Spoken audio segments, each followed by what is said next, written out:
నిన్న మొన్న చూస్తున్నాం కొంతమంది మాటలు బీఆర్ఎస్ వాళ్ళు అంటున్నారు, అయ్యో ఇంత అన్యాయం ఉంటుందా, మేమేం ఇంటలేదు ఈ ప్రభుత్వం అని.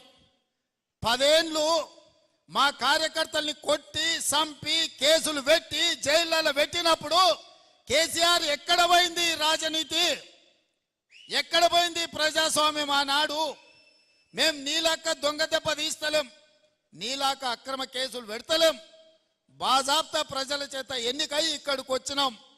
6 నెలలనే అంత అయిపోయినట్టు కేసీఆర్ ఏదేదో మాట్లాడుతుండు. ముందుంది ముసళ్ళ పండుగ అని చెప్పి నేను ఈ చెప్పదలుచుకున్నా. ఇవాళ ఆ ఎమ్మెల్యే పోయిండను, ఈ ఎమ్మెల్సీ మారిండను కేసీఆర్ సన్నాయి నొక్కులు నొక్కుతున్నాడు. మరి ఇన్నాళ్ళు ఎక్కడ పోయినావు నాయన? మా ఎమ్మెల్యేలను గుంజుకున్నప్పుడు మా కార్యకర్తలు కష్టపడి గెలిపించి అసెంబ్లీకి పంపిస్తే అక్కడి నుంచి అక్కడనే గద్దలాక దండకపోయినప్పుడు ఈ దుఃఖం కనిపించలేదా? ఇవాళ ఎందుకు వచ్చింది? ఎన్నికైనా నెల తిరగక ముందే ఈ ప్రభుత్వాన్ని పడగొడతాం, ఈ ప్రభుత్వం పడిపోద్ది అని చెప్పి బీజేపీ వాళ్ళు బీఆర్ఎస్ వాళ్ళు ఒక్కటై కుమ్ముక్కై మన ప్రభుత్వాన్ని పడగొట్టాలని చూసిరు. ఈ ప్రభుత్వం ఉండనే ఉండదు, 3 నెలలు కూడా ఉండనీయమని చెప్పి బీజేపీ వాళ్ళు బీఆర్ఎస్ వాళ్ళు మాట్లాడలేదా? ఇవాళ అక్కడి నుంచి ఈ భూమి మీద బీఆర్ఎస్ఏ ఉండదు, పాతాళానికి పోయిందనే పరిస్థితి వచ్చింది. కాంగ్రెస్ పార్టీ కార్యకర్తలతో పెట్టుకుంటే నీ పార్టీకి పుట్టగతులు ఉండవని నేను ఆయల్లో చెప్పిన.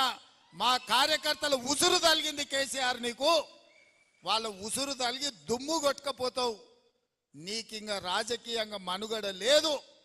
ఇప్పటికైనా నువ్వు అర్థం చేసుకొని ఈ తెలంగాణ రాష్ట్రాన్ని సోనియా గాంధీ గారు ఇచ్చిండ్రు, ఈ తెలంగాణ రాష్ట్రాన్ని అభివృద్ధి పదం వైపు నడిపించాలని మేమందరం కష్టపడుతున్నాం.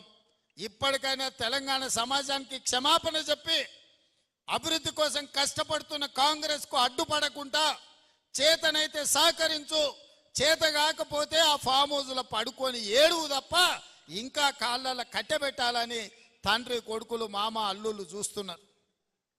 పాతకాలం లాగా లేరు మా కార్యకర్తలు. ఎవడైనా ఈ ప్రభుత్వానికి కాళ్ళ కట్టెబెట్టాలని చూస్తే ఈపులు విమానమూతం అవుతాయని చెప్పి నేను ఈ సందర్భంగా చెప్పదలుచుకున్నా. తన దాకా వస్తే కానీ తెలియదు అన్నట్టుగా ఇవాళ కేసీఆర్ దాకా వస్తే కానీ కేసీఆర్కు తెలుస్తలేదు. ఇవాళ ఢిల్లీకి పోయి 4 రోజుల నుంచి హరీష్ రావు కేటీఆర్ మోడీ చుట్టూతా పిల్లి తిరిగినట్టు తిరుగుతున్నారు. ఏదో ఒకటి చెయ్యి మమ్మల్ని ఎట్లన్నా కాపాడు అని. కాంగ్రెస్ పార్టీ కార్యకర్తల్ని సతాయించినోడు ఎవడైనా లెక్క చెప్పాల్సిందే. ఇవాళ వంతు కేసీఆర్కి వచ్చింది అని చెప్పి నేను సందర్భంగా తెలియజేస్తున్నా.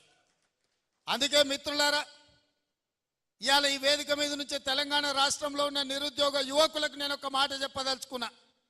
10 ఏళ్ళు ఆనాడు తెలంగాణ ఉద్యమంలో తెలంగాణ రాష్ట్రం కోసం కొట్లాడి 10 ఏళ్ళు తెలంగాణ రాష్ట్రం వచ్చినాక మీ ఉద్యోగాల కోసం ఉపాధి కోసం కొట్లాడిను.